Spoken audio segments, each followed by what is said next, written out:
Je sais ce que tu ressens. Je peux le voir dans tes yeux. Quelque chose pèse sur ton âme. Cela semble la chose la plus importante. Mais elle ne l'est pas. Tu demandes trop de toi-même. Rien de ce que tu fais n'est assez bon. Tu ne fais qu'échouer. La perfection te semble si lointaine.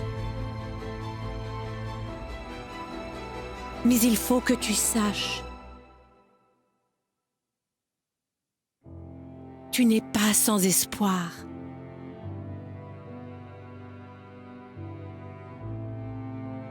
Tes échecs ne te définissent pas. Et tes succès non plus. Tu fais joliment partie de la grande histoire, bâtie par notre divin Créateur. Tu es un vrai chef-d'œuvre. Tu as de la valeur.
Don't be afraid.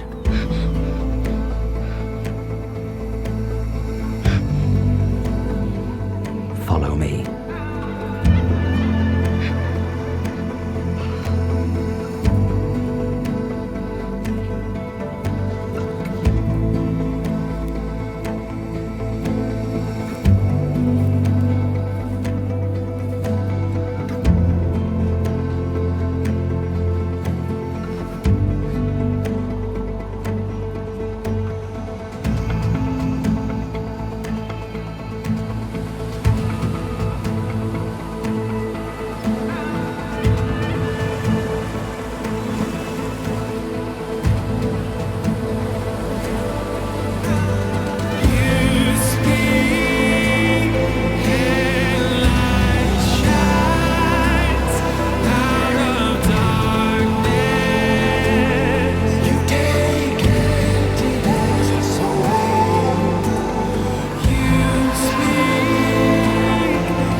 Dans les Saintes Écritures, Dieu déclare que le Messie viendrait pour être le sauveur du monde.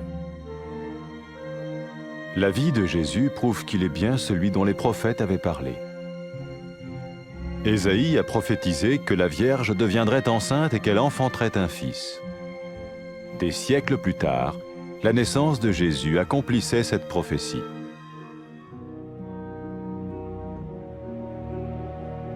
Les Saintes Écritures déclaraient que le saint à naître serait appelé le Fils de Dieu. Cela signifiait que Jésus serait le Fils de Dieu au sens spirituel et non au sens physique. Nous le voyons par sa manière de vivre. Il a guéri des malades, il a pardonné leurs péchés, les a ramenés à Dieu et leur a promis une place dans le royaume éternel de Dieu. Il s'est offert lui-même en sacrifice pour le péché à leur place. Puis il est revenu à la vie, victorieux sur la mort selon le plan de Dieu.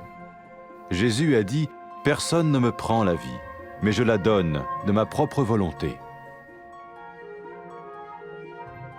La vie de Jésus n'a pas seulement accompli les écrits des prophètes, mais elle a aussi confirmé la vérité de la sainte parole de Dieu.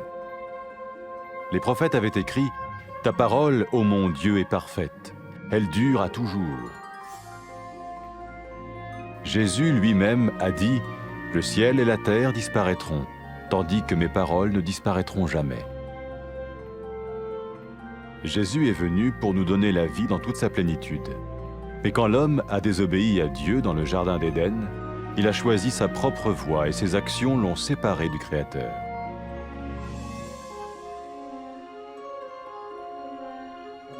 Les Saintes Écritures déclarent que tous ont péché et que le salaire que paye le péché, c'est la mort. Il s'agit de la mort spirituelle, éternelle séparation d'avec Dieu. Mais tout comme Dieu a donné un bélier pour qu'il meure à la place du fils d'Abraham, ainsi il a envoyé Jésus, le Messie, mourir à notre place. Sa vie, sa mort et sa résurrection restaurent la relation entre Dieu et tous ceux qui mettent leur confiance en lui. Maintenant, non seulement Jésus pardonne les péchés de ceux qui le suivent, mais il les sauve aussi du jugement éternel de Dieu. Ils sont sûrs d'aller au paradis et de vivre avec lui pour toujours. C'est cette vie et cette liberté de la culpabilité et du pouvoir du péché que Jésus offre à chacun aujourd'hui. Cela ne veut pas dire suivre une religion, mais choisir d'avoir foi en Jésus qui dit « Je me tiens à la porte et je frappe. Si quelqu'un entend ma voix et ouvre la porte, j'entrerai chez lui. » Cela veut dire se tourner vers Dieu et croire que Jésus vient dans nos vies pardonner nos péchés et nous rendre tels qu'il veut que nous soyons. Il ne suffit pas d'approuver intellectuellement ce qu'il dit, ni de vivre une expérience émotionnelle. Nous le recevons par grâce, au moyen de la foi, par un acte de notre volonté. Lorsque quelqu'un est prêt à suivre Jésus le Messie, il peut lui parler par une simple prière. Peut-être êtes-vous prêt maintenant à ouvrir votre vie à Dieu. Si oui, vous pouvez vous joindre à la prière suivante, silencieusement, dans votre cœur. Seigneur Jésus, j'ai besoin de toi. Merci d'être mort sur la croix pour mes péchés.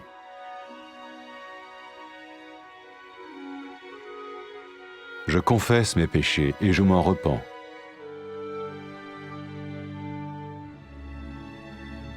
Je t'ouvre la porte de ma vie et je te reçois comme mon Sauveur et Seigneur.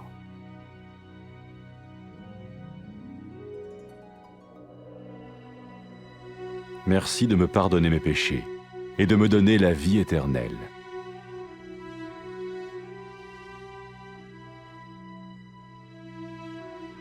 Fais de moi le genre de personne que tu veux que je sois.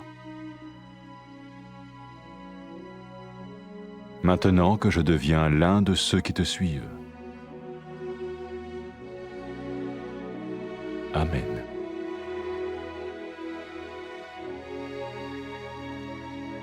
Jésus a dit à propos de ses disciples, « Mes brebis écoutent ma voix, je les connais et elles me suivent. » Pour expérimenter la vie en abondance promise par Jésus, ceux qui le suivent parlent à Dieu chaque jour dans la prière et lisent ou écoutent sa parole.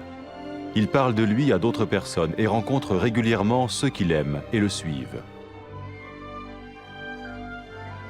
n'oubliez pas sa merveilleuse promesse. Tout pouvoir m'a été donné dans le ciel et sur la terre. Et sachez-le, je vais être avec vous tous les jours, jusqu'à la fin du monde.